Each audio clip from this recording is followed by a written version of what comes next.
Good evening, everybody, and welcome to Creatrix channel, my dear friends. We are live. We are live with another session on power system, and this time I have brought for you three-phase transmission line.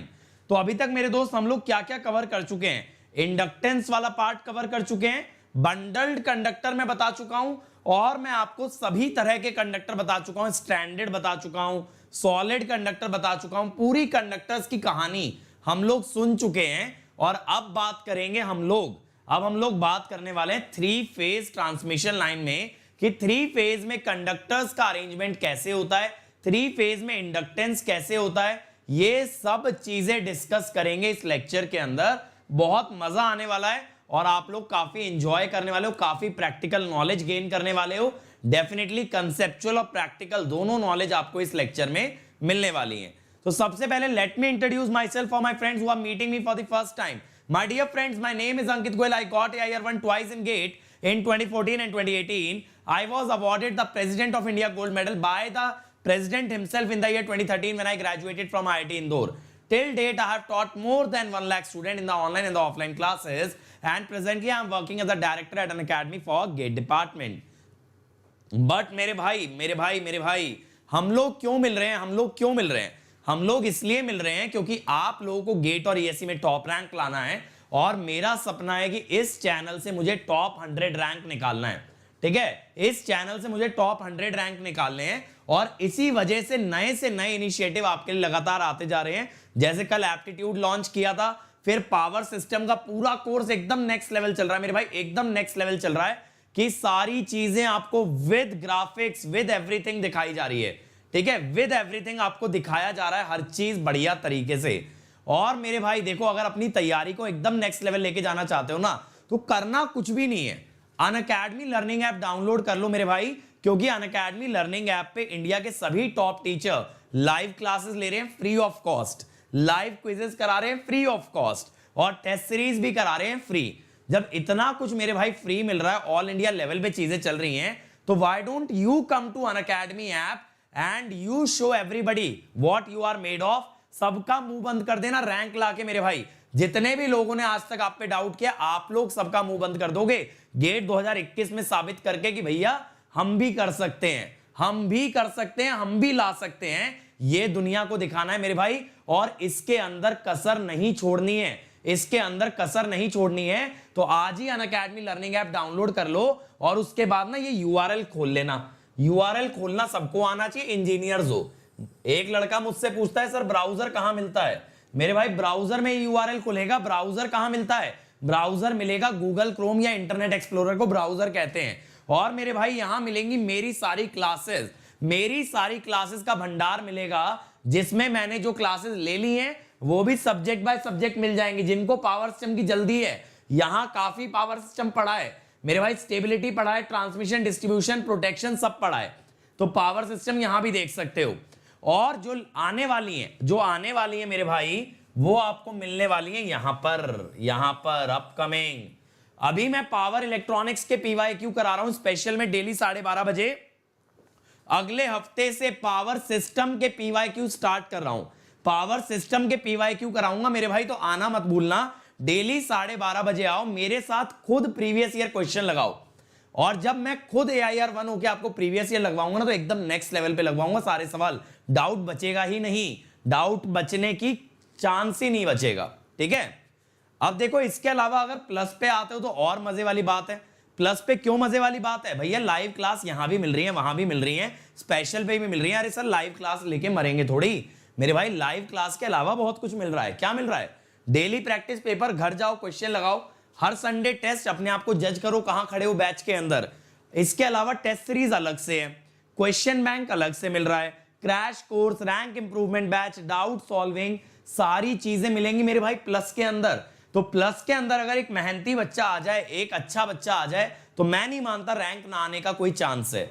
और मेरे भाई सबसे बड़ी बात है, आपको बता रहा हूं मैं, प्लस का प्राइस इंक्रीज होने वाला है, तो आज ही अंकित ESE कोड लगा के ज्वाइन कर लो, क्योंकि मेरे भाई बहुत जल्द इंक्रीज हो जाएगा, और बाद में मैं हेल्प नहीं कर पाऊंगा। मैं पहले आपको इन्फॉर्म इसीलिए करके चल रहा हूं। और आइकॉनिक पे आओगे तो और मजा आएगा। क्यों मजा आएगा सर? यहां मिलेगी थ्योरी की बुकलेट, यहां मिलेगा क्वेश्चन बैंक, यहां मिलेगा कोच, कोच क्या करेगा, आपको पूरा बताएगा कहां पे क्या पढ़ना है, कितना छोड़ना है, कितना सॉल्व करना है और कितने बजे उठना है, कितने बजे सोना है, पूरा रूटीन। और आपके ये भी देखेगा टेस्ट में नंबर कहां कट रहे हैं, ताकि आपको ये बताए कैसे इंप्रूव करना है और साथ लग के आपके इंप्रूव भी कराए। जब इतना डेडिकेटेड एक गेट या ईएससी रैंकर आपके साथ काम करेगा ना, तो आप अपने कॉन्फिडेंस में बूस्ट देखोगे, आप अपने मार्क्स में बूस्ट देखोगे। तो इसके लिए पर्सनल कोच आपको मिलेगा मेरे भाई, और ये पर्सनल कोच आपको अनअकैडमी खुद असाइन करता है। और मेंस Q&A प्रैक्टिस मिलेगी, स्टडी प्लानर, इसके अलावा एक्सपर्ट गाइडलाइन सब मिलेंगी मेरे भाई, सब कुछ मिलेगा। सिर्फ कहां पे, आइकॉनिक पे। तो आइकॉनिक में प्लस का सब इंक्लूडेड है, बाकी भी सारे फीचर्स इंक्लूडेड है आइकॉनिक के अंदर, ठीक है। तो मेरे भाई ये जो हम पावर सिस्टम का कोर्स कर रहे हैं, जैसा आपका डाउट आ रहा है, थ्योरी प्लस क्वेश्चन दोनों है।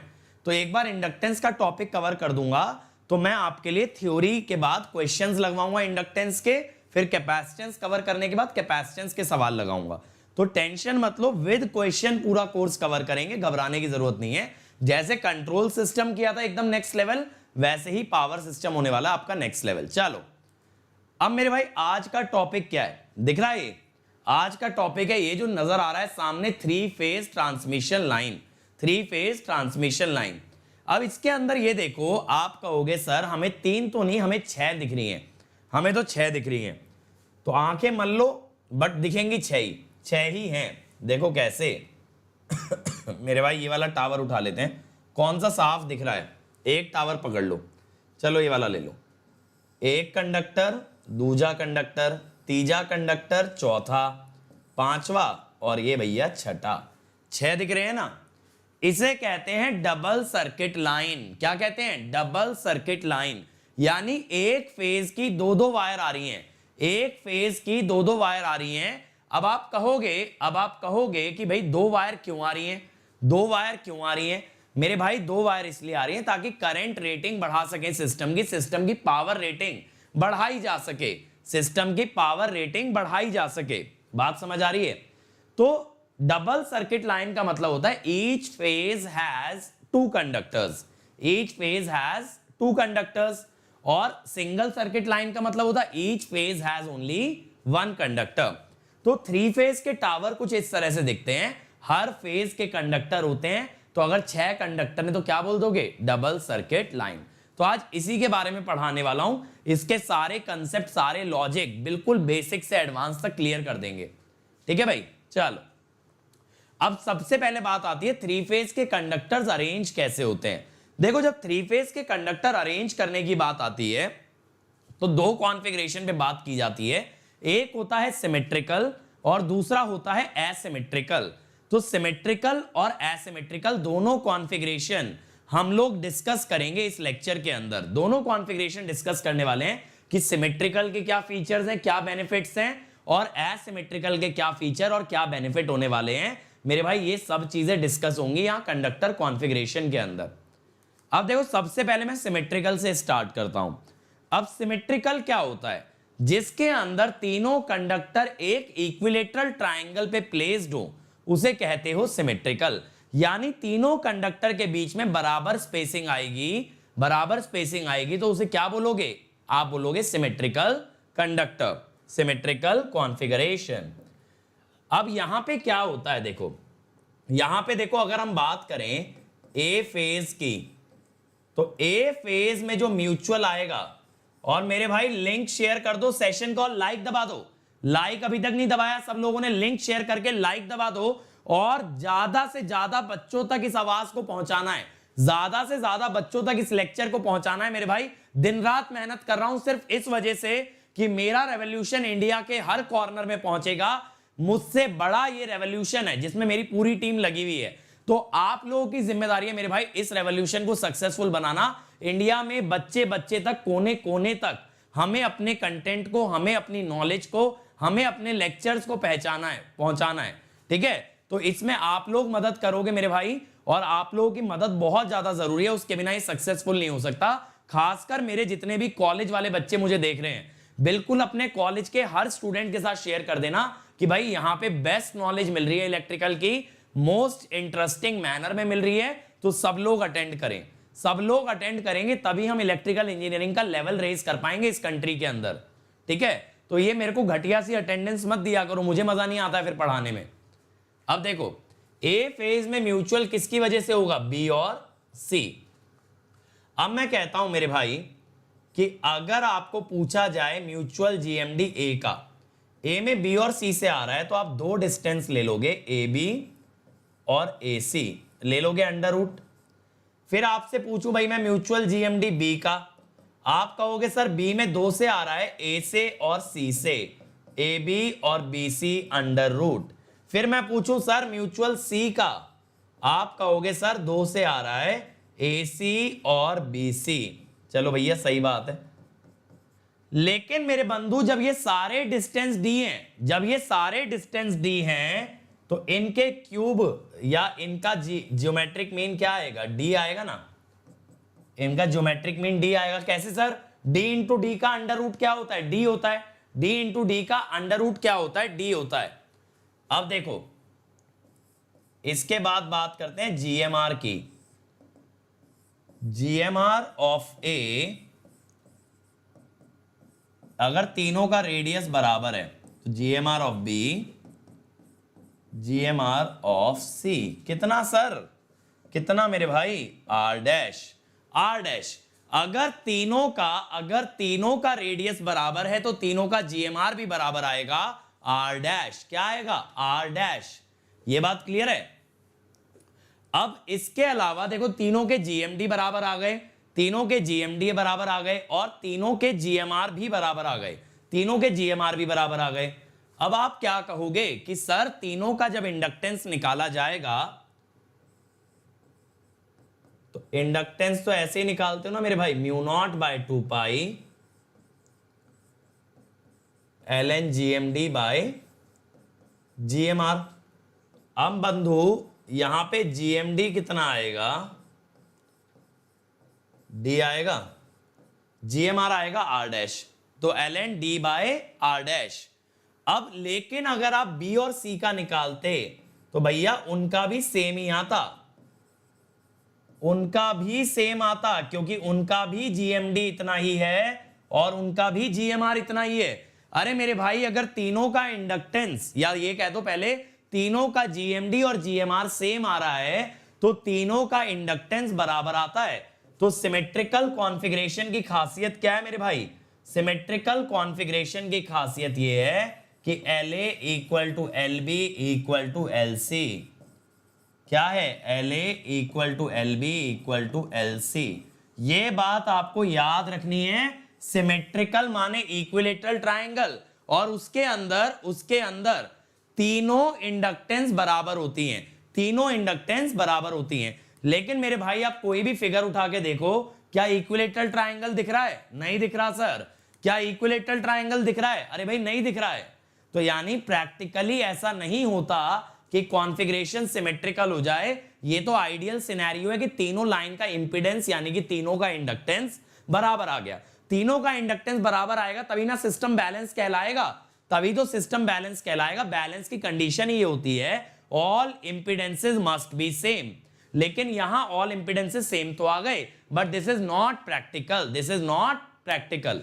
तो प्रैक्टिकल क्या होता है, एसिमेट्रिकल कॉन्फ़िगरेशन। जैसे देखो मैं आपको दिखाऊं वर्टिकल वाला, ये देखना मेरे भाई, वर्टिकल वाला मैं आपको दिखाता हूं। ये देखो, ये जैसे यहां पे कौन सा कलर दिखेगा आपको, चलो इससे ट्राई करते हैं। जैसे ये हो गया A, ये हो गया B, ये हो गया C। दिख रहे हैं, तीनों वर्टिकल में आ रहे हैं। ये देखो A, B और C, जैसे ये वाला टावर उठा लो, A, B और C। तो कंडक्टर कभी भी इक्विलेटरल ट्रायंगल में नहीं होते, प्रैक्टिकली वो एक के नीचे एक ही लगे होते हैं। चाहे तो आप यहां देख लो, चाहे मेरे भाई यहां देख लो, देखो ये ऐसे आ रहे हैं ना, एक के नीचे एक कंडक्टर आ जा रहे हैं। तो इसीलिए ये वाला हमारा स्पेसिंग ज्यादा यूज होता है। अगर आप छोटी लाइंस में देखोगे आपको हॉरिजॉन्टल दिख जाएगा कि एक टावर पे 3 कंडक्टर ऐसे हॉरिजॉन्टली रखे हैं, ऐसे तीनों हॉरिजॉन्टली रखे हैं। और मेरे भाई वर्टिकल वाला भी आपको दिख जाएगा बहुत जगह, जैसा मैंने अभी दिखाया कि तीनों एक के नीचे एक आ रहे हैं, लेकिन ये इक्विलेटरल ट्रायंगल नहीं है। तो क्या बोलोगे, एसिमेट्रिकल। एसिमेट्रिकल। अब इसके अंदर अगर मैं आप लोगों से डिस्कस करना स्टार्ट करूं, अगर मैं कहूं मुझे जीएमडी चाहिए ए का जीएमडी चाहिए, तो ए का आप किस किस से लोगे जी? ए बी और ए सी, ए बी और ए सी। अब ए बी कहां पे होगा मेरे भाई? ए बी की वैल्यू देखो, मैं मार्क कर देता हूं, A B C, A B C. अब देखना जरा, ए और बी का डिस्टेंस है x और ए और सी का है z, ए और सी का है z, ठीक है। फिर आप कहो भाई डीएम बी, बी में आप क्या क्या लोगे? बी सी और ए बी, बी सी का है y और ए बी का है x। फिर आप लोगे सी का, सी का क्या होगा सर? सी में आप लोगे ए के साथ और बी के साथ, ए के साथ और बी के साथ। ए के साथ सी का है z और बी के साथ है y, Z Y under root. अब मेरे भाई यहां पे ध्यान देना, अब यहां पे ध्यान देना, अब तीनों का जीएमडी सेम नहीं आया, अब तीनों का जीएमडी सेम नहीं आया, लेकिन अगर तीनों का रेडियस r ले लें, अगर तीनों का रेडियस r ले लिया जाए तो आप क्या बोलोगे? आप बोलोगे सर जीएमआर तो बराबर आएंगे मगर जीएमडी नहीं। यानी वायर तो आइडेंटिकल है, as long as wire identical है, जीएमआर बराबर है, आर डैश है, लेकिन जीएमडी बराबर नहीं है क्योंकि वायर की प्लेसमेंट सिमेट्रिकल नहीं है। अब जीएमडी ना बराबर होते हुए अगर जीएमआर बराबर हो जाए तो इंडक्टेंस का फॉर्मूला जब लगाया जाएगा कि sir mu naught by 2 pi L N GMD by GMR, जब ऐसा लगाएंगे तो आप ए में क्या रखोगे? Mu naught by 2 pi L N D M A by R dash, L B में mu naught by 2 pi L N D M B by R dash, L C mu naught by 2 pi L N D M C by R dash. अब मेरे भाई इनका mutual GMD बराबर नहीं है तो इनका इंडक्टेंस भी बराबर नहीं होगा, इनका इंडक्टेंस भी बराबर नहीं होगा। तो क्या बोलोगे? सेंस म्यूचुअल जीएमडी, अब इसका कॉन्सिक्वेंस देखना, since mutual GMD are unequal their inductances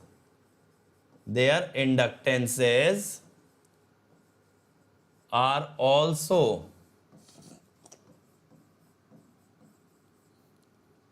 unequal. Inductance भी मेरे भाई अनइक्वल हो गई। अब बात को आगे ध्यान से समझने की कोशिश करना, इंडक्टेंस भी अनइक्वल है। अब आपको क्या पता है, देखो जब कोई ट्रांसमिशन लाइन है, मान लो ये 3 फेज ट्रांसमिशन लाइन है मेरे भाई, ऐसे ले लो, ठीक है। अब मान लो यहां पे हमारा बैलेंस्ड वोल्टेज है।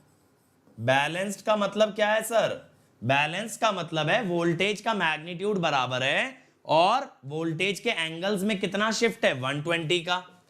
अब ये इंडक्टेंसेस मान लो अलग अलग है, यही तो हमने बोला है, इंडक्टेंसेस मान लो अलग अलग है। अब इंडक्टेंसेस मेरे भाई अगर अलग अलग हैं तो यहां पे क्या होगा, यहां पे जो ड्रॉप आएगा ना, drop A is not equal to drop B is not equal to drop C. भाई अगर इंपिडेंस अनइक्वल है तो वोल्टेज का ड्रॉप भी तो अलग आएगा। भैया भेजी सेम वोल्टेज, ड्रॉप अलग अलग हुआ, ड्रॉप अलग अलग हुआ, तो यहां पे क्या मिलेगी? यहां पे क्या मिलेगी मेरे भाई? अनबैलेंस्ड। तो मैं क्या बोल रहा हूं कि एसिमेट्रिकल कॉन्फ़िगरेशन का ड्रॉबैक, एसिमेट्रिकल का ड्रॉबैक क्या है? Unbalanced receiving end voltage. कि सेंडिंग एंड पे सेम भेजा, सब कुछ बढ़िया किया, फिर भी रिसीविंग एंड पे क्या मिला? अनबैलेंस्ड। क्या मिला? अनबैलेंस्ड। अब आप कहोगे सर अभी तो आपने बोला कि एसिमेट्रिकल ज्यादा प्रैक्टिकल है, अगर ये अनबैलेंस दे रहा था तो क्या हमारा दिमाग खराब है जो कि हम एसिमेट्रिकल लगा रहे हैं? नहीं मेरे भाई, नहीं मेरे भाई, हमें ये मालूम चल गया समस्या क्या है। अब हम ये जान चुके हैं प्रॉब्लम क्या है एसिमेट्रिकल के साथ, इसको दूर कैसे करना है, इसको दूर कैसे करना है ये भी डिस्कस करेंगे। बट अभी के लिए ये जान लो अनबैलेंस्ड का एक प्रॉब्लम आ जाता है एसिमेट्रिकल के साथ। बात क्लियर है? बात क्लियर है? अब देखो कुछ लोग ऐसा पूछ रहे हैं क्या बंडलिंग यूज होती है? बिल्कुल होती है, थ्री फेज के अंदर भी बंडलिंग यूज होती है। कुछ पूछ रहे हैं सर कंडक्टर कौन सा लगेगा? मेरे भाई स्टैंडर्ड ही लगेगा, यहां भी कुछ फर्क नहीं है, बस एक फेज की जगह तीन फेज आ गए। बंडल्ड कंडक्टर यहां भी लगेगा, स्टैंडर्ड कंडक्टर यहां भी लगेगा, सब कुछ सेम चलेगा। ठीक है, ये पॉइंट क्लियर हो गया सबको कि अगर बीच की इंपीडेंस अलग अलग होगी तो सेम वोल्टेज भेजने के बावजूद पहुंचेगी अलग अलग वोल्टेज। अब आते हैं रेडियो इंटरफेरेंस पे। अब ये रेडियो इंटरफेरेंस क्या होती है? आप ये फिगर देखो, यहां पे क्या दिख रहा है? ये टावर है, इसमें देखो ये हॉरिजॉन्टल कॉन्फ़िगरेशन दिख गया मेरे भाई, देखो ये दिख गया हॉरिजॉन्टल कॉन्फ़िगरेशन, ये दिख गया ना, ये तीनों कंडक्टर हॉरिजॉन्टल हैं। और देखो यहां से कनेक्शन लेके ये ट्रांसफार्मर से सिंगल फेज सप्लाई निकाल दी, एक वायर से कनेक्शन लेके खंबे पे छोटे छोटे गोल गोल डब्बे देखे सिलेंडर, ये ट्रांसफार्मर होते हैं। तो ये ट्रांसफार्मर ने स्टेप डाउन करके 240 वोल्ट की यहां से सप्लाई दे दी। लेकिन मेरा पॉइंट ये नहीं था, मेरा पॉइंट ये था कि नीचे ये देखो, नीचे क्या लिखा है? फोन एंड केबल टीवी, कि भैया जिस टावर पे तुम्हारी पावर लाइन जाती है उसी टावर पे नीचे फोन की और केबल की लाइन भी जाती है। ठीक है, केबल की लाइन भी उसी से गुजरती है। अब क्या होता है, देखो जब पावर लाइन है बहुत हाई करंट कैरी करती है, 100 एम्पियर, 200 एम्पियर, 500 एम्पियर, तो ये फ्लक्स भी बनाएगी भाई, मैग्नेटिक फील्ड बनाएगी, तभी ना इंडक्टेंस की बात करते हैं। अब ये मैग्नेटिक फील्ड या मैग्नेटिक फ्लक्स जो बनाती है वो इस टेलीफोन या केबल टीवी की वायर में जाके टकराता है, केबल टीवी की वायर को जाके कट करता है। अब ये फ्लक्स ऑल्टरनेटिंग होगा। क्यों ऑल्टरनेटिंग होगा? क्योंकि इसके अंदर जो करंट फ्लो कर रहा है ऊपर, वो करंट ऑल्टरनेटिंग है। अगर करंट एसी है तो उससे बनने वाली मैग्नेटिक फील्ड भी एसी होगी। अगर इस वायर में एसी फ्लक्स आ गया मेरे भाई, बता दो क्या होगा? अगर यहां एसी फ्लक्स आ गया तो क्या होगा सर? यहां बन जाएगा फैराडेज लॉ से ईएमएफ। क्या बन जाएगा? दोबारा बोलो सर, यहां बन जाएगा फैराडेज लॉ से ईएमएफ। अगर यहां फैराडेज लॉ से ईएमएफ बन गया तो भैया बन जाएगा करंट। अब ये सोच के देखो, टेलीफोन पे आप बात कर रहे हो, हेलो हेलो हेलो, तो उस पे एक तो आपका वॉइस सिग्नल जा रहा है, एक तो आपका वॉइस सिग्नल जा रहा है जो आपकी स्पीच है, एक सिग्नल भेज दिया ये पावर लाइन ने, एक सिग्नल भेज दिया ये पावर लाइन ने। अब भैया जो सुन रहा है सामने वाला, उसको दो आवाजें जा रही हैं, आपकी भी और इधर से घड़ घड़ घड़ घड़ घड़ घड़ की आवाज भी आ रही है। तो इसे कहते हैं डिस्टरबेंस और इसे कहते हैं रेडियो इंटरफेरेंस। क्या कहते हैं? Radio interference. अगर आप में से कोई भी टेलीफोन में लैंडलाइन का यूज किया है तो आपको पता होगा डिस्टरबेंस क्या होती है।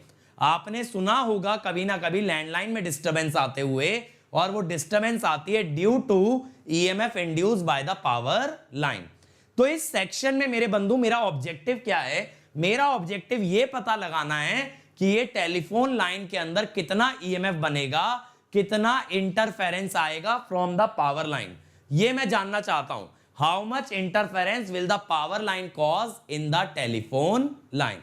ठीक है, तो देखो मैंने ये लिखा है, the flux produced by power line links the telephone conductor and induces an EMF. The EMF induced interference with the signal carried by the telephone line. अब बात है सिमेट्रिकल और एसिमेट्रिकल में यहां फर्क क्या आता है। देखो फर्क क्या आता है ये समझाते हैं। ठीक है, समझते जाना, बेसिक बेसिक कंसेप्ट है। मैं क्या कहता हूं मेरे भाई कि अगर सिमेट्रिकल लाइन है तो LA is equal to LB is equal to LC, ये तो है।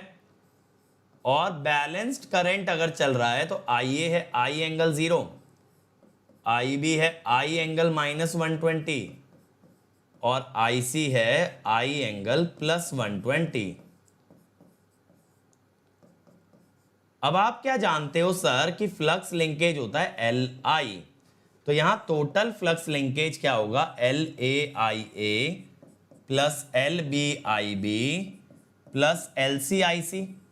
आपकी ये जो देखो नीचे पावर लाइन के नीचे जो टेलीफोन लाइन जा रही है उसमें तीनों वायर्स का फ्लक्स पहुंचेगा। तो मैंने क्या किया, तीनों वायर का फ्लक्स निकाल दिया और ऐड करके टेलीफोन लाइन में डाल दिया, टेलीफोन लाइन में डाल दिया। अब यहां LA LB और LC तो L है। अब मेरे भाई जब करंट बैलेंस जोते हैं तो तीनों करंट का सम आता है 0, तो साई इज इक्वल टू 0, तो EMF इंड्यूस्ड विल बी 0। यानी कि सिमेट्रिकल में डिस्टरबेंस नहीं आती है, सिमेट्रिकल में डिस्टरबेंस नहीं आती है, बात समझ रहे हो? Symmetrical does not cause any disturbance. और मेरे भाई मुझे ये मत बताओ कि इंग्लिश में पढ़ाना या हिंदी में, इंग्लिश में ही पढ़ा के देख लिया, तुम लोग कितना साथ देते हो, that also I know. When I teach in English, hardly 100 students are there. When I teach in Hindi, 300 students are there. And you guys tell me, sir, please teach in English so that more students can benefit. My dear friend, I only ask one thing from you, that is attendance. And you guys are not even able to give attendance and you keep on asking for more and more new initiatives. ठीक है? तो आप लोगों को नए initiatives तो चाहिए, लेकिन बदले में अगर हम ये कहते हैं कि ये initiatives ज़्यादा बच्चों तक पहुंचाने हैं तो आप वो भी करके राजी नहीं हो कैसे भी। एक चीज सोच के देखो ना मेरे भाई, हम लोग तो मतलब जितना कर सकते हैं उससे ज्यादा कर रहे हैं। अगर मैं ऑनेस्टली आज आपको बताऊं, ये मेरा आज का 5वां या 6ठा फ्री लेक्चर है एक दिन का। तो अगर मैं इतनी मेहनत कर रहा हूं मेरे भाई, तो बदले में ये कहना कि भाई ज्यादा से ज्यादा क्राउड तक हमारी आवाज पहुंचाओ, ज्यादा से ज्यादा बच्चों को सेशन में लेके आओ, शेयर करो, तो इसमें गलत क्या है? अब आप लोगों की डिमांड कभी खत्म नहीं होती। मतलब अभी देखो मैं पावर इलेक्ट्रॉनिक्स पढ़ाया था, पहले मशीन के लेक्चर आए तो पावर इलेक्ट्रॉनिक्स की बात आई, पावर इलेक्ट्रॉनिक्स आया तो पावर सिस्टम की बात आई, अब पावर सिस्टम आ गया तो पावर इलेक्ट्रॉनिक्स के मैराथन की बात आ रही है, मशीन्स के मैराथन की बात आ रही है। मशीन का क्रैश कोर्स करा रहा हूं तो मशीन का मैराथन भी चाहिए, ठीक है, मशीन का मैराथन भी चाहिए। अब मेरे भाई ये बताओ ना, इस चीज का एंड कहां है? ये सब हो जाएगा तो सर क्वेश्चन सीरीज भी करा दो, सर टेस्ट सीरीज भी करा दो। मेरे भाई जितना कर सकते हैं ना, आप ये मान के चलो हर फैकल्टी ओवरवर्कड है इस टाइम पे, इतना काम कर रहे हैं ना, डेली के 7-7 8-8 घंटे के क्लासेस लगा रहे हैं टीचर्स, इतना तो डेली क्लास ले रहे हैं हर टीचर। तो आप जानते भी नहीं हो गले की जो हालत हो जाती है, आप समझ रहे हो, गले की ना वाट लग जाती है सुबह से इतनी क्लासेस लेने पे। आज की मेरी लाइव क्लास 8 घंटे की है, लाइव क्लास 8 घंटे की, अब आप समझ रहे हो। और आज रात को आपके लिए एक अच्छी चीज क्या है, जैसे ये लेक्चर ओवर होगा 10:30 बजे, इंजीनियरिंग पाठशाला पे मैं एक एनिमेटेड वीडियो डाला हूं आज, और वो आप 10:30 बजे देख पाओगे। That is construction of 3 phase transformer, और मजा आ जाएगा, लिटरली मजा आ जाएगा आपको। भाई मैं अपनी पूरी जान झोंक दिया हूं, बस आप ट्रस्ट रखो और मेरे भाई इस चीज को फैलाते रहो, इस चीज को फैलाते रहो। क्योंकि देखो आपकी जब अटेंडेंस दिखती है ना मुझे सामने स्क्रीन पे, तो मेरा मोटिवेशन लेवल ऐसा होता है, मतलब अगर मैं 10 घंटे भी काम किया हूं ना तो और 2-3 घंटे काम करने की एनर्जी आ जाती है। लेकिन आप लोगों को तो क्या लगता है, आप लोग अपना बेनिफिट देखते हो कि सर हम बाद में देख लेंगे। अरे भाई बाद में तो देख लोगे, कोई दिक्कत नहीं है, लेकिन भाई मेरी मोटिवेशन का क्या होगा ये भी तो समझो। आप लोग मुझे मोटिवेट करोगे तभी तो मैं आपको मोटिवेट कर पाऊंगा, तो मेरी एनर्जी हाई रहना भी तो बहुत जरूरी है मेरे भाई। रात के 10 बजे अगर मैं लेक्चर ले रहा हूं और सुबह 7 बजे से पढ़ा रहा हूं, बीच में बिना रेस्ट किए सुबह 7 बजे से पढ़ा रहा हूं, तो मेरी एनर्जी के लिए यार इतना तो तुम लोगों को करना चाहिए, that you should share as much as possible. English में भी पढ़ा रहे हैं, हिंदी में भी पढ़ा रहे हैं, तेलुगु में भी पढ़ा रहे हैं, तेलुगु का भी चैनल डाल रखा है। अब मेरे भाई इसके बाद सर ये ऐसे नहीं, ये वाला हिंदी में दे दो, हिंदी वाला बच्चा आके कहता है सर जो इंग्लिश में पढ़ा है वो हिंदी में दे दो, इंग्लिश वाला कहता है सर जो हिंदी में पढ़ा रहे हो वो इंग्लिश में दे दो। अरे भाई एक इंसान क्या क्या करेगा बताओ, सोचने वाली बात है ना। अब पावर इलेक्ट्रॉनिक्स इंग्लिश में पढ़ाया तो कुछ बच्चे इसीलिए नहीं देख रहे कि सर जब हिंदी में आओगे तब हम ये हिंदी में पढ़ लेंगे पावर इलेक्ट्रॉनिक्स, और जो हिंदी में पढ़ा रहा हूं वो तो चलो इंग्लिश वाले समझ ही नहीं सकते तो वो देख ही नहीं रहे। अब बताओ क्या करें, इस प्रॉब्लम का कोई सल्यूशन है? मेरे भाई अकेला चैनल है जिसने पिछले 5 महीने में कंप्लीट गेट सिलेबस आपको लाके दिया है, ठीक है। चलो अब एसिमेट्रिकल में आ जाते हैं। मेरे भाई मैं तो दोनों लैंग्वेज में कंफर्टेबल हूं, लेकिन क्या होता है ना, जो ज्यादा कन्वीनियंट होती है और जो ज्यादा इंटरेक्टिव होती है वो हिंदी ही होती है, ठीक है, इंग्लिश में एकदम प्रोफेशनल लेक्चर जाएगा, लेकिन इंग्लिश के अंदर हम लोगों का जो है ना इंटरेक्शन नहीं हो पाएगा, ये चीज जान लेना। हिंदी के अंदर इंटरेक्शन लेवल, क्योंकि मेरी नेचुरल लैंग्वेज है, मेरी मदर टंग है, तो मेरे लिए हिंदी ज्यादा कन्वीनियंट है। इंग्लिश में I am very very proficient, but I am not that comfortable in interacting, I am not that comfortable in making you laugh, in cracking jokes, nothing like that is easy in English for me, okay? But yes, teaching is fine for me in English, but then the lectures become very monotonous when I teach in English. चलो आ जाओ, asymmetrical पे आते हैं। अब मेरे भाई यहां LA, LB और LC बराबर नहीं थे, सही बात है सर, बराबर तो नहीं थे। अब यहां अगर आप IA ले भी लोगे ना बैलेंस्ड, IA ले भी लोगे बैलेंस्ड, तब भी मेरे भाई कुछ नहीं होने वाला। क्यों नहीं होने वाला कुछ भी? क्योंकि इंडक्टेंस तो बराबर है नहीं, तो आप इंडक्टेंस कॉमन तो निकाल पाओगे नहीं, तो यहां फ्लक्स लिंकेज नॉन जीरो आता है। समझे मेरी बात? यहां पे L कॉमन नहीं आएगा,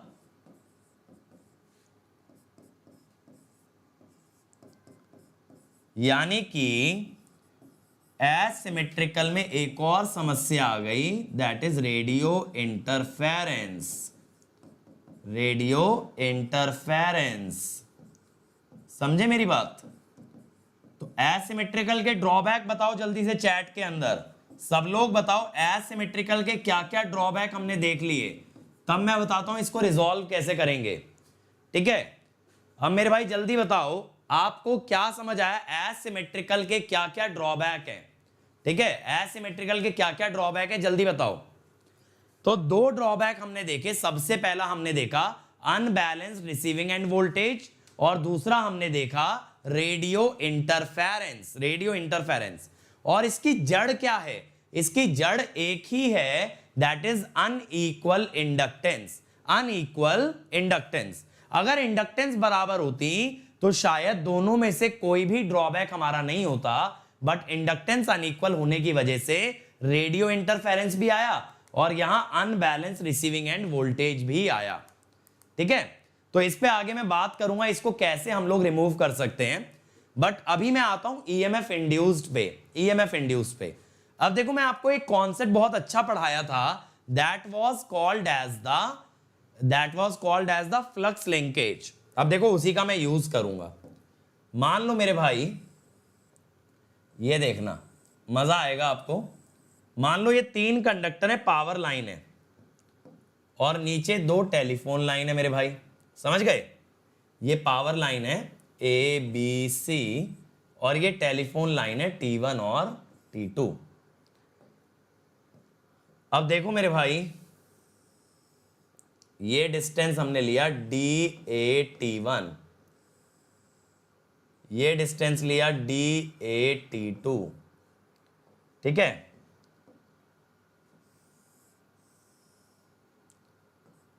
और जितना मैं आपको बताऊं ना, आप लोगों ने तो जितना डिमांड नहीं किया होगा उससे ज्यादा तो हम लोग दे चुके हैं। ये भी कभी सोच के देखना, इतना तो आप लोगों ने इमेजिन भी नहीं किया होगा कि इतना कंटेंट मिल सकता है। पता है हमसे क्या बोला जाता था जब हम लोगों ने स्टार्ट किया था ना, कि देने नहीं वाले हैं पूरा कोर्स, बेवकूफ बना रहे हैं। हर बच्चा यही कहता था कि बेवकूफ बनाया जा रहा है, यहाँ पूरा कंटेंट नहीं मिलेगा। और अब मेरे भाई इस चैनल को खोल के देख लो, सारे सब्जेक्ट हैं कि नहीं है, है ना? अब देखो मेरे भाई, देखो मेरे भाई, अब यहां क्या करना है, यहां पे बात को समझना। मैं कहता हूं मुझे ईएमएफ चाहिए ये टेलीफोन कंडक्टर में, मुझे ये ईएमएफ चाहिए कि टेलीफोन कंडक्टर में कितना ईएमएफ गया है। उसके लिए मैं क्या करूंगा, मैं पहले ये पता लगाऊंगा कि टेलीफोन लाइन में कितना फ्लक्स है। एक बार वो फ्लक्स का मुझे आइडिया लग गया तो then I will get to know how much is the EMF. अब फ्लक्स लिंकेज का तो मेरे भाई मैं आपको कॉन्सेप्ट बता चुका था। क्या बताया था मैंने? μ0/2π। ये कॉन्सेप्ट हम देख चुके थे, याद करो। ये बंडल्ड कंडक्टर में भी यूज किया है, याद है? ये कॉन्सेप्ट था ना, इसी कॉन्सेप्ट से हम लोग निकालेंगे फ्लक्स लिंकेज T1 में। T1 में देखो तीनों की वजह से निकालनी है, तो μ0/2π तो कॉमन रहने दो, यहां ना करंट एज फेजर डलते हैं। आइए ए से T1 का डिस्टेंस प्लस IB, समझ आ रही है ना ये डेरिवेशन, B से T1 का डिस्टेंस प्लस IC, C से T1 का डिस्टेंस। ये ध्यान रखना सारे करंट फेजर फॉर्म में डलेंगे। अब ऐसे ही आप निकाल सकते हो मेरे भाई लैम्डा T2, लैम्डा T2। अब यहां क्या लिखोगे, आइए फिर A से T2 का डिस्टेंस कितना है, DAT2, IB ln 1/DBT2 plus IC ln 1/DCT2। ठीक है भाई, ये आ गया फ्लक्स लिंकेज। ठीक है, ये फ्लक्स लिंकेज आपके पास आ गया। अब मैं कहता हूं मेरे भाई कि ईएमएफ कैसे निकालोगे, ईएमएफ कैसे निकालोगे।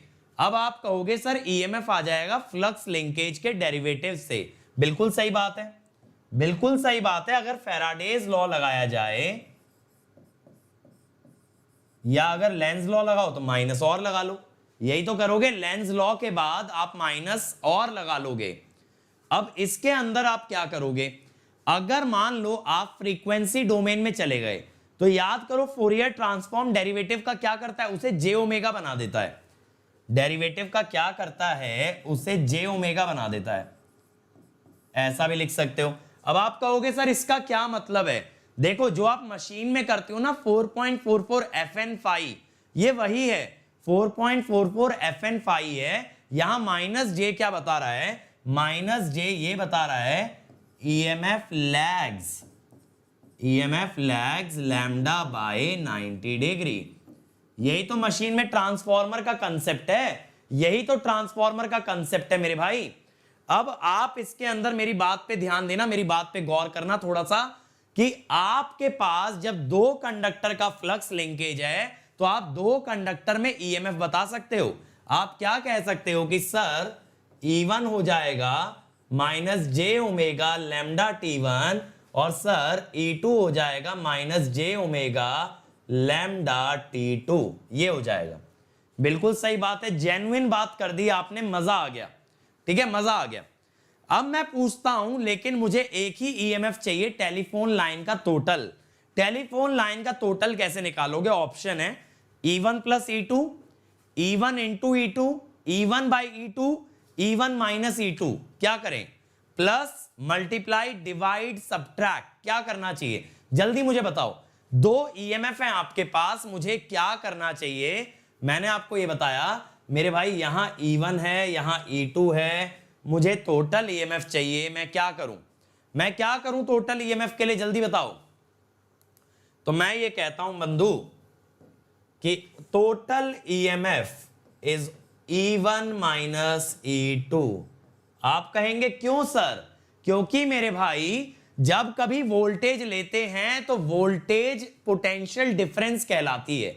ऐसा सोचो, इसका वोल्टेज E1 है, इसका वोल्टेज E2 है, तो दोनों के बीच में कितना वोल्टेज बना, E1 minus E2, E1 minus E2। समझ आई मेरी बात। अब देखो यहां से ये समझ आ गया कि फ्लक्सेस सब्ट्रैक्ट होते हैं, यहां से ये समझ आ गया फ्लक्सेस सब्ट्रैक्ट होते हैं। तो मैं लैम्डा निकाल लेता हूं पहले ही। अब देखना, जब फर्स्ट इक्वेशन में से सेकंड सब्ट्रैक्ट करोगे तो आइए वाली जो दो टर्म है क्या बनेगा, log a minus log b is log a by b, log a by b। और मेरे भाई ये ईएमएफ जो निकाला है हमने, ये टेलीफोन लाइन के करंट से इसका कोई वास्ता नहीं है। ये किसके करंट से बना है, पावर लाइन के। ये मत सोचना टेलीफोन लाइन का करंट सेम डायरेक्शन में गया तो ईएमएफ ऐड कर दें। अरे बंधु, टेलीफोन लाइन के करंट को तो मैं देख ही नहीं रहा, मैं क्या देख रहा हूं कि ऊपर टंगी पावर लाइन का कितना ईएमएफ इस टेलीफोन लाइन में आ रहा है, मैं ये देख रहा हूं। टेलीफोन लाइन का कंडक्टर का करंट नहीं देखा मैंने। ठीक है, अब देखो जब आप log a minus log b करोगे तो ये बनेगा log a by b, log a by b. ठीक है,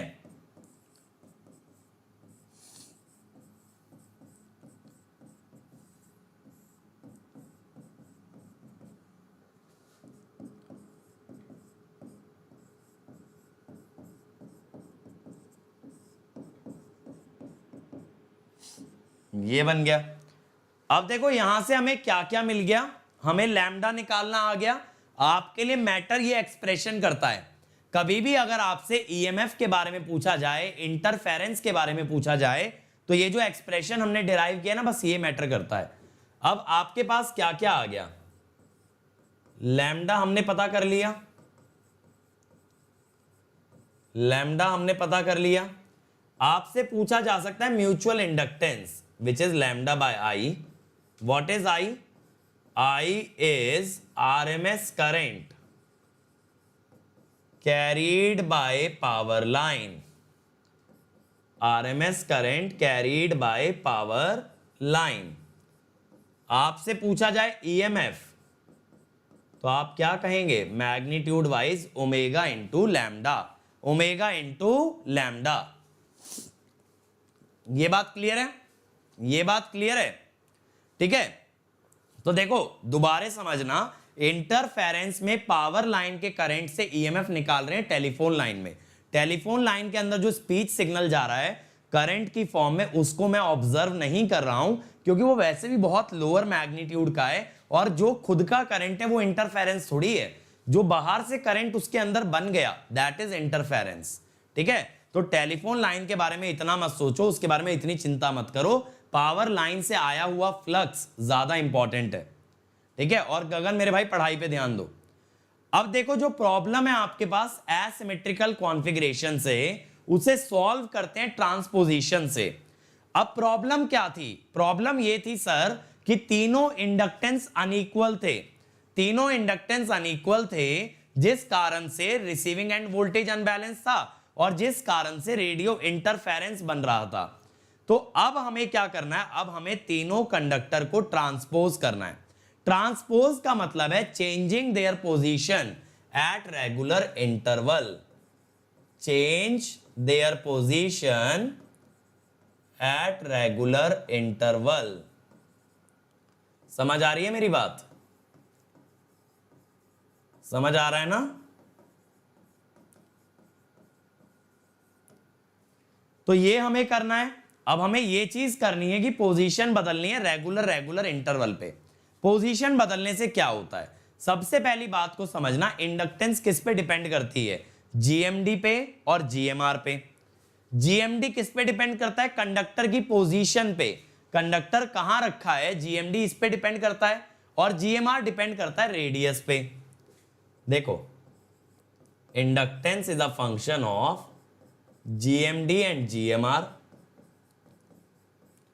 जीएमआर तो आर डैश है, and GMD depends on conductor position, conductor position. ठीक है, तो अगर मैं कंडक्टर की पोजीशन बदल दूं, अगर मैं कंडक्टर की पोजीशन बदल दूं मेरे भाई, तो आपका जीएमडी बदलेगा और आपका इंडक्टेंस बदलेगा। देखो जैसे ऊपर वाले कंडक्टर की इंडक्टेंस है 20, बीच वाले की 15, नीचे वाले की 22। समझ रहे हो, ये इंडक्टेंस इस बात का फंक्शन नहीं है ये ए का कंडक्टर है, बी का या सी का। ऐसा सोचो ये वायर है, ये बेचारा वायर क्या जाने आप इसमें ए लगाओगे, बी लगाओगे या सी लगाओगे, वायर तो वायर है। वायर की इंडक्टेंस इस बात से बिल्कुल इंडिपेंडेंट है कि आप कौन सा करंट उसमें फ्लो करा रहे हो। इंडक्टेंस कभी करंट पे डिपेंड नहीं करती। इंडक्टेंस तो एक कांस्टेंट होता है जो कि उस कंडक्टर के साथ एसोसिएटेड है। तो कंडक्टर की पोजीशन पे डिपेंड करती है इंडक्टेंस, ना कि उसके फेज पे कि उसमें ए जा रहा है, बी जा रहा है या सी जा रहा है। तो अब मेरी बात को ध्यान से समझना, जो भी कंडक्टर ऊपर रहेगा उसकी इंडक्टेंस 20 होगी, बीच वाले की 15 होगी, नीचे वाले की 22।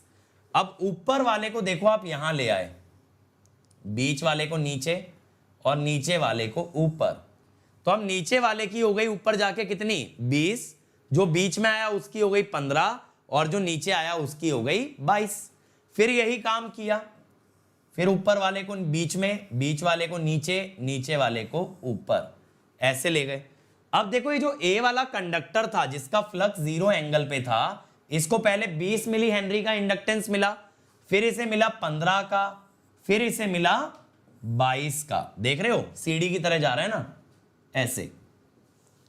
तो अगर मैं तुमसे ये भी कह दूं मेरे भाई मुझे बता दो फाई ए कितना आया होगा, तो आप कहोगे सर 20 आइए प्लस 15 आइए प्लस 22 आइए। तो अगर मैं ये कहूं कि इंडक्टेंस कितना आ जाएगा, तो आप कहोगे सर इंडक्टेंस आ जाएगा तीनों का एवरेज। ऐसा मत कहना तीनों का सम, क्योंकि पर यूनिट लेंथ लेते हैं ना, या अभी तो चलो तीनों का सम मान लो मिली हेनरी में है, तो कितना आ गया 35 और 22 57, ये आ गया ना इंडक्टेंस। इंडक्टेंस इतना आ गया, इंडक्टेंस पर यूनिट लेंथ की बात अलग है, इंडक्टेंस आ गया 57। लेकिन अगर आप बी और सी का भी देखोगे उनका भी सेम ही बनेगा 57। तो आ गया ना आपका बी और ए और सी तीनों बराबर, आ गए तीनों बराबर, आ गए भाई, आ गए भाई तीनों बराबर। ठीक है, तो तीनों इंडक्टेंस मेरे भाई बराबर आ गए अगर हम बार बार कंडक्टर की पोजीशन को बदलते जाएं। समझ आया कैसे बदलते हैं? ऊपर वाला बीच में जाता है, बीच वाला नीचे जाता है और नीचे वाला ऊपर जाता है। जब रेगुलर इंटरवल पे आप पोजीशन एक्सचेंज करते हो तो you get equal inductance of all the conductor. ठीक है, अब प्रैक्टिकली देखो कैसे होता है, मैंने यहां दिखाया भी है एक 3 फेज ट्रांसमिशन लाइन को कलर करके। देखो ये जो रेड में वायर आ रही है, ये दिख रही है, ऊपर से बीच में आ गई। अब ये देखो बीच वाली ग्रीन नीचे आ गई और जो नीचे येलो थी वो सबसे ऊपर चली गई। तो ये कहां पे एक्सचेंज किया जाता है? ये किया जाता है एक्सचेंज टावर पे, ये टावर पे ही होगा एक्सचेंज। ठीक है, तो जब ट्रांसमिशन लाइन डाली जा रही है, टावर से जोड़ी जा रही है, उसी समय पे ट्रांसपोजिशन करके डाल देंगे ताकि बार बार पोजीशन एक्सचेंज होती रहे। लेकिन ये हर टावर पे नहीं करना पड़ता, ऐसा हर टावर पे जरूरत नहीं है, हर कुछ किलोमीटर में हमें ऐसा करना पड़ेगा। ठीक है, हर कुछ किलोमीटर में हमें ऐसा एक्सचेंज करना पड़ेगा, नॉट एट एवरी टावर। चलो अब आते हैं अनबैलेंस करंट पे। अब मान लो लाइन सिमेट्रिक है या तुमने ट्रांसपोज कर दिया, मान लो तुमने ट्रांसपोज करके तीनों इंडक्टेंस बराबर कर दी, तो अब मैं क्या मान रहा हूं कि तीनों इंडक्टेंस बराबर हैं। लेकिन मैं कह रहा हूं मेरे भाई कि अब तीनों करंट अनबैलेंस्ड हैं, अब तीनों करंट अनबैलेंस्ड हैं। अब क्या हो, अब तीनों करंट अनबैलेंस हैं। तो देखो अनबैलेंस करंट में जब हम फॉल्ट पे जाएंगे ना तो सिमेट्रिकल कंपोनेंट पढ़ाऊंगा। तो सिमेट्रिकल कंपोनेंट क्या कहता है? अनबैलेंस करंट को 3 सीक्वेंस में तोड़ा जाता है, पॉजिटिव, नेगेटिव और जीरो, पॉजिटिव, नेगेटिव और जीरो। अब पॉजिटिव वाला जो सीक्वेंस है वो बैलेंस्ड होता है, उसका सम 0 आता है। नेगेटिव वाला भी बैलेंस्ड होता है, उसका सम भी 0 आता है। लेकिन मेरे भाई ये जो जीरो सीक्वेंस है ना, ये खतरनाक है।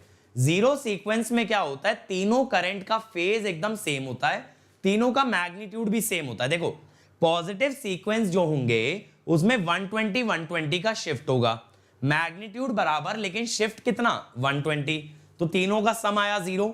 नेगेटिव में भी ऐसा ही होगा, मैग्नीट्यूड बराबर लेकिन शिफ्ट 120, फिर भी सम कितना आया? 0। लेकिन जीरो सीक्वेंस में क्या होगा? मैग्नीट्यूड बराबर और उनका एंगल भी बराबर, तो अब तीनों का सम 0 नहीं आएगा। तो क्या होता है? देखो जीरो सीक्वेंस ऐसा होता है, same magnitude and same angle. तो अब देखो अगर आप फ्लक्स लिखोगे ना, LA IA 0, LB IB 0, LC IC 0, LA LB LC तो L आ गया, IA 0 IB 0 IC 0 भी बराबर थे, तो ये नॉन जीरो आ गया, यानी EMF भी नॉन जीरो। यानी कभी भी अगर आपके जीरो सीक्वेंस करंट, कभी भी आपके जीरो सीक्वेंस करंट अगर फ्लो कर रहे हैं, आप कहोगे सर जीरो सीक्वेंस करंट क्यों आएगा? हमने तो वोल्टेज बैलेंस कर दी। अब ध्यान से सुनना, आपका जनरेशन 3 फेज हुआ, आपका ट्रांसमिशन 3 फेज हुआ, लेकिन मेरे घर का लोड सिंगल फेज था। मेरे घर का लोड सिंगल फेज था। अब मान लो मेरी बिल्डिंग को ए फेज से कनेक्शन दिया, दूसरी बिल्डिंग को बी फेज से कनेक्शन दिया, लेकिन मेरे भाई क्या ये गारंटी है दोनों बिल्डिंग बराबर इलेक्ट्रिसिटी कंज्यूम करेंगे? नहीं, ऐसी कोई गारंटी नहीं है। ऐसी कोई गारंटी नहीं है कि दोनों बिल्डिंग बराबर इलेक्ट्रिसिटी कंज्यूम कर रही हैं। यानी दोनों अगर अलग अलग लोड हैं तो दोनों का करंट अलग अलग होगा, तो दो फेजेस के अंदर अनबैलेंस करंट आते हैं। तो ये बात समझना, जनरेटर तो बैलेंस ही भेजता है, लोड पे भी बैलेंस पहुंचता है, लेकिन ये लोड जो है इसे हम कंट्रोल नहीं कर सकते। मैं इस बिल्डिंग में बैठ के बाजू वाले को ये नहीं कह सकता भाई मेरा एसी चल रहा है तू भी चला वरना अनबैलेंस हो जाएगा, ऐसा मैं नहीं कह सकता। तो मेरे भाई लोड जो है इंडिपेंडेंट है। अभी मैं लाइट बंद करना चाहूं मेरी मर्जी है, मुझे ऐसा तो नहीं आएगा कि बिजली ऑफिस से कॉल आ जाएगा इलेक्ट्रिसिटी डिपार्टमेंट से कि सर आपने ऑफ क्यों कर दिया, हमारा तो सिस्टम अनबैलेंस हो गया। नहीं, लोड इंडिपेंडेंट है, जितना मर्जी आएगा उतना लोड डालेंगे। तो लोड कभी भी बैलेंस नहीं होता practically, load is always unbalance, और लोड अनबैलेंस होने से करंट हो जाता है अनबैलेंस। एक इलेक्ट्रिकल सिस्टम का टोपोलॉजी समझो, वोल्टेज बनाता है जनरेटर, वोल्टेज बनाता है जनरेटर और करंट लेता है लोड। समझ रहे हो? जैसे जनरेटर एक बैंक है, बैंक अपने आप पैसा नहीं देगा, बैंक में पैसा मांगना पड़ेगा, जितना मांगोगे उतना ही मिलेगा। वो ये नहीं कहेगा मेरे भाई अब तुम 10,000 रुपए विड्रॉ करने आए हो, अरे भाई 20 ले जा, चल कोई नहीं 20 ले जा, ऐसा नहीं होता। अगर उसने 10 मांगे हैं तो बैंक वाला 10 ही देगा। यानी अगर जनरेटर से 100 एम्पियर करंट मांगा है ना लोड ने, तो जनरेटर 100 ही देगा। Generator does not decide the current, load decides the current. The source only decides the voltage, the load decides the current. तो लोड अनबैलेंस होने से करंट अनबैलेंस होते हैं, और करंट अनबैलेंस होने से आती है रेडियो इंटरफेरेंस। फिर आप ट्रांसपोजिशन कर लो, फिर आप सिमेट्रिकल ले लो, कुछ भी कर लो, कुछ भी कर लो, अगर करंट बैलेंस नहीं है तो रेडियो इंटरफेरेंस आएगा ही आएगा। समझ आया? और अनबैलेंस में भी कौन से करंट से? अनबैलेंस के भी जीरो सीक्वेंस से, जीरो सीक्वेंस से मेरे भाई, समझे? सिर्फ जीरो सीक्वेंस। पॉजिटिव सीक्वेंस बराबर, पॉजिटिव सीक्वेंस ऐड होके जीरो हो जाते हैं, नेगेटिव सीक्वेंस ऐड होके जीरो हो जाते हैं, लेकिन जीरो सीक्वेंस ऐड होके जीरो नहीं होते।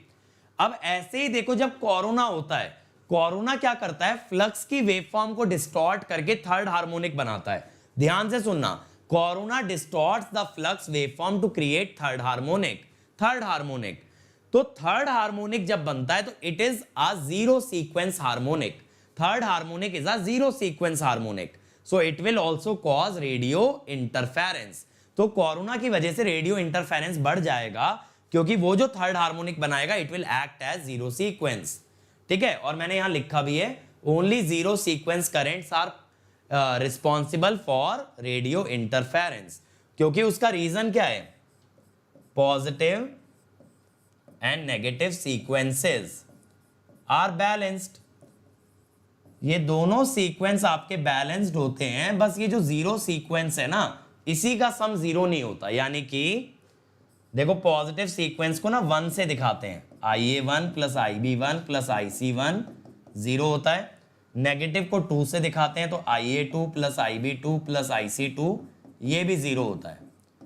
लेकिन देखो, मैंने बताया ना, जीरो वाले करंट्स ऐड करके 3 गुना हो जाता है, क्योंकि उनका मैग्नीट्यूड भी सेम है और उनका एंगल भी सेम है। ठीक है? बिल्कुल। सूरज अगर ट्रांसपोजिशन किया है और करंट भी बैलेंस्ड है तो रेडियो इंटरफेरेंस आ ही नहीं सकता। ट्रांसपोजिशन करना है और करंट को बैलेंस रखना है तो इंटरफेरेंस नहीं आएगा, लेकिन करंट को बैलेंस मेरे भाई तुम रख नहीं पाओगे, क्योंकि हम लोड को कंट्रोल नहीं कर सकते। ठीक है? अब मैं आता हूं गैलपिंग पे। देखो क्या होता है जब हवा चलती है, इसका 3 फेज से कोई लेना देना नहीं है, पहले तो बता दूं। जब हवा चलती है ना, तो हवा ऐसे चलती है। हवा कैसे चलती है? इन स्पाइरल मोशन। स्पाइरल मोशन, इसे हम कहते हैं वॉर्टेक्स फिनोमिना। क्या कहते हैं? Vortex phenomena. अब हवा जब स्पाइरल मोशन में चलती है मेरे भाई, तो हवा की स्पीड यहां पे v1 और यहां पे v2 डिफरेंट होती है। जब भी स्पाइरल में चलती है ना तो स्पीड बराबर नहीं होती। स्पीड बराबर तब होती है जब हवा ऐसे लैमिनर चले। समझ रहे हो ना, फ्लूइड मैकेनिक्स में लैमिनर, टर्ब्यूलेंट ये सब फ्लो पढ़ते थे। अगर हवा ऐसे लेयर्स की फॉर्म में चले तो आपकी स्पीड सब तरफ बराबर होगी। अगर हवा ऐसे गोल गोल गोल गोल घूम के चले तो दोनों तरफ स्पीड अलग अलग होगी। अब आप लोग बर्नौलीज इक्वेशन से वाकिफ हो कि जब कभी वेलोसिटी अलग होती है फ्लूइड की तो उसका प्रेशर भी अलग होता है, क्योंकि pressure plus velocity plus gravity is constant. तो अगर वेलोसिटी बदली तो प्रेशर भी बदलेगा।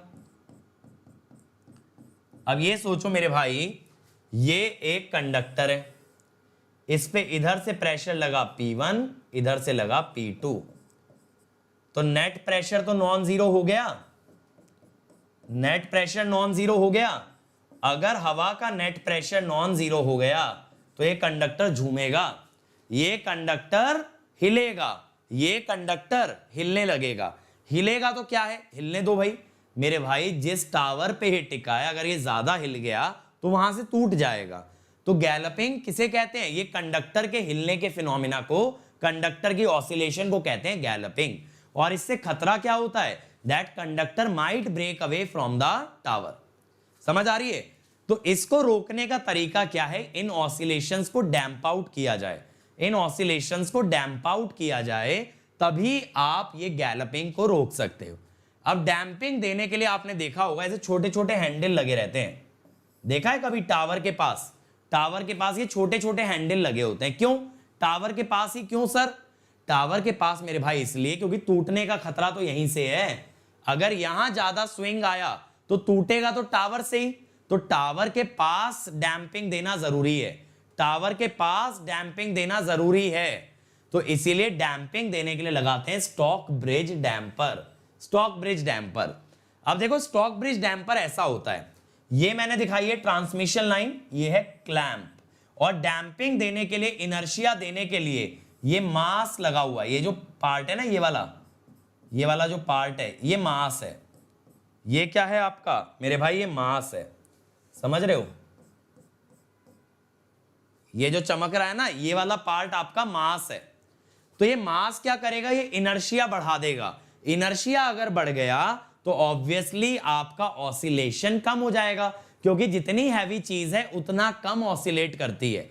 Heavy things oscillate lesser as compare to lighter things. बात समझ गए। ये स्टॉक ब्रिज डैम्पर में ज्यादा डिटेल में नहीं जाऊंगा कि इसका फ्री बॉडी डायग्राम बना के एनालिसिस करूं, वो सब नहीं।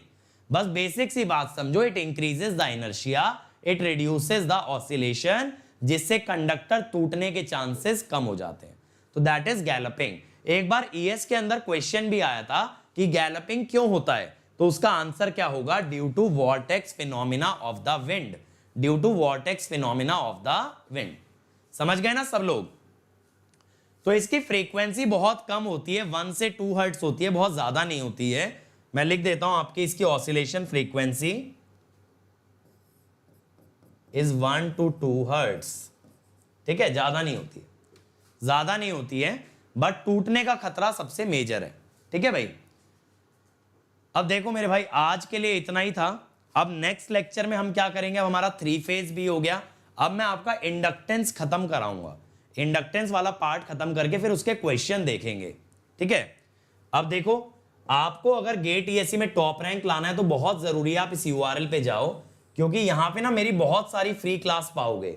जैसे अभी मैं डेली 12:30 बजे क्लास लेता हूं, पावर इलेक्ट्रॉनिक्स के PYQ कराता हूं, और अभी पावर इलेक्ट्रॉनिक्स के बाद में पावर सिस्टम के भी कराऊंगा। सिंस पावर सिस्टम पढ़ा रहा हूं तो साथ साथ लगा लेना सवाल, तो उससे क्या होगा, आपकी ग्रिप और अच्छी हो जाएगी और आपको अलग से टाइम नहीं देना पड़ेगा, मेरे साथ लगा लेना। अब जो भी क्लासेस आगे होने वाली हैं वो मिल जाएंगी अपकमिंग में, और जो हो चुकी हैं वो सब्जेक्ट वाइज फोल्डर में मिल जाएंगी। अब मेरे भाई देखो, अगर आपको ये लेक्चर पसंद आया तो एक कमेंट जरूर छोड़ के जाना, मुझे जरूर बताना आपको मजा आया कि नहीं आया, क्योंकि एक एक प्रेजेंटेशन प्रैक्टिकल बनाने के लिए मैं बहुत ज्यादा टाइम स्पेंड करता हूं। तो अगर आपको मजा आ रहा है तो बिल्कुल कमेंट में लिख के जाना कैसा लगा लेक्चर, अपना फीडबैक देके जाना, और लाइक दबाने में मत घबराना, लाइक बहुत जरूरी है, ठीक है। और प्लीज अपने कॉलेज में सब लोग शेयर कर दें, क्योंकि जितना शेयर करोगे मेरे भाई उतना मुझे भी पढ़ाने में ज्यादा मजा आएगा और मुझे भी अच्छा लगेगा कि मेरे स्टूडेंट्स एंजॉय कर रहे हैं और मेरे स्टूडेंट्स इस इनिशिएटिव को स्प्रेड कर रहे हैं। अब देखो मेरे भाई, अगर प्लस पे आते हो तो क्या मिलेगा, प्लस पे आओगे तो क्या मिलेगा, आपको मिलेगा daily practice paper, weekly quiz, test series, previous year question, question bank, crash course, rank improvement batch, doubt solving, सब मिलेगा सिर्फ 22,500 में। और मैं आपको बताऊं इसकी कॉस्ट बहुत जल्द बढ़ने वाली है, इसकी कॉस्ट बहुत जल्द बढ़ने वाली है। तो अभी के अभी कोड लगाओ अंकित ESE और जल्दी से अनअकैडमी पे आ जाओ, वरना बाद में लेट हो जाओगे, पछताओगे। आइकॉनिक पे आओगे तो देखो प्लस वाला तो सब कुछ मिलेगा ही मिलेगा, साथ साथ इन बच्चों को स्टडी मटेरियल एक्स्ट्रा मिलेगा, इन बच्चों को क्या कहते हैं इंटरव्यू गाइडेंस एक्स्ट्रा मिलेगी, इन बच्चों को पर्सनल कोच मिलेगा जो कि डे इन डे आउट इनके साथ काम करके इनकी तैयारी कराएगा, इनकी स्ट्रेंथ वीकनेस एनालाइज करेगा, टेस्ट एनालाइज करेगा, डाउट सॉल्व करेगा। तो वो कोच मिलेगा आइकॉनिक में। इसका 12 महीने का कॉस्ट है 4500 अगर आप कोड लगाते हो अंकित ESE। अंकित ESE से इमीडिएट आपको 10% मिलेगा डिस्काउंट, और साथ साथ मेरी गाइडेंस में आ जाओगे, और मेरी गाइडेंस में आ जाओगे तो बेहतरीन तरीके से तैयारी भी कर सकते हो। और आप पेमेंट कर सकते हो credit debit card, EMI, net banking, या फिर आप डेबिट कार्ड पे भी EMI ले सकते हो अगर फाइनेंशियली वीक हो। और अनअकैडमी बहुत जल्द एक लोन की स्कीम भी लाने वाला है, जहां पे जो बच्चे नहीं पे कर पाएंगे उनको अनअकैडमी खुद EMI प्रोवाइड करेगा। तो मेरे भाई इससे बड़ा रेवोल्यूशन बच्चों के लिए नहीं हो सकता। बस कोड याद करना मेरे भाई अंकित ESE। और जो भी आपका फीडबैक है प्लीज आप चैट में ना देके मुझे कमेंट्स में दो, क्योंकि चैट गायब हो जाती है, कमेंट वहीं के वहीं रहते हैं, और आपके कमेंट्स पढ़ने में, एक एक कमेंट पढ़ के मुझे बहुत अच्छा लगता है। तो अगर आप चाहते हो कि मेरे चेहरे पे एक स्माइल आ जाए पूरा दिन पढ़ाने के बाद, तो प्लीज कमेंट्स में देना, कमेंट्स में फीडबैक देना। तो आपको जो इस लेक्चर के नोट्स हैं वो अभी यहाँ पे मिल जाएंगे, ये टेलीग्राम चैनल पे। टेलीग्राम चैनल अपने ब्राउजर में ये लिंक डालना, सीधा मेरे चैनल पे आ जाओगे और मेरी एक भी क्लास मिस नहीं होगी। और ये मेरी अनअकैडमी प्रोफाइल है, ऐप डाउनलोड करके इसे फॉलो जरूर करना, ताकि आपको क्या मिलता रहे, फ्री कंटेंट मिलता रहे।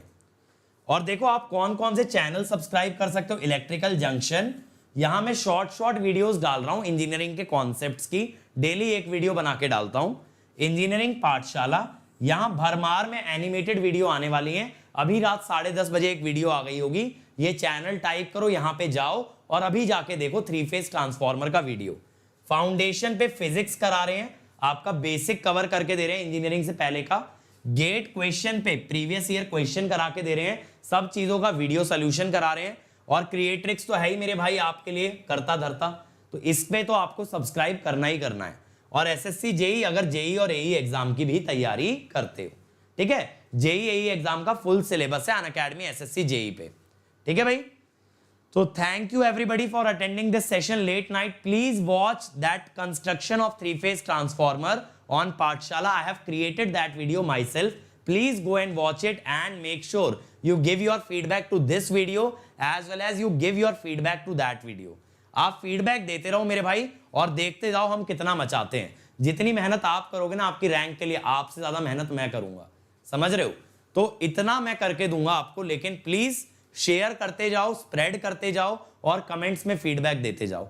जो 2-3 फीचर यूट्यूब ने दे रखे हैं ना, उनका भर के इस्तेमाल करो। और कुछ नहीं चाहिए आप लोगों से, एक पैसा नहीं चाहिए आपको एजुकेशन प्रोवाइड करने के लिए, लेकिन चाहिए क्या, सपोर्ट चाहिए। सपोर्ट कैसे करोगे, लाइक, शेयर, सब्सक्राइब और कमेंट, ये 4 चीजें, ये 4 चीजें कर दो मेरे भाई।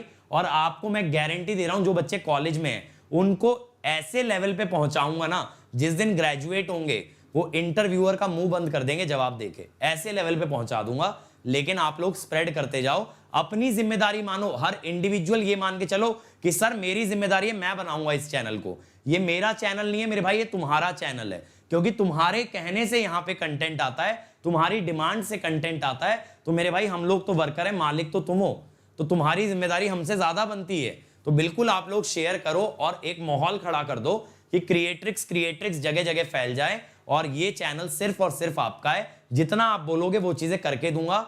बढ़िया से बढ़िया टीचर लाके दूंगा, एप्टीट्यूड मांगा एप्टीट्यूड लेके आया हूं, और बहुत सारे इनिशिएटिव हैं, बशर्ते स्प्रेड करते जाना। ठीक है, thank you everybody, good night. Please go and watch the 3-phase transformer video on Pathshala. All the best.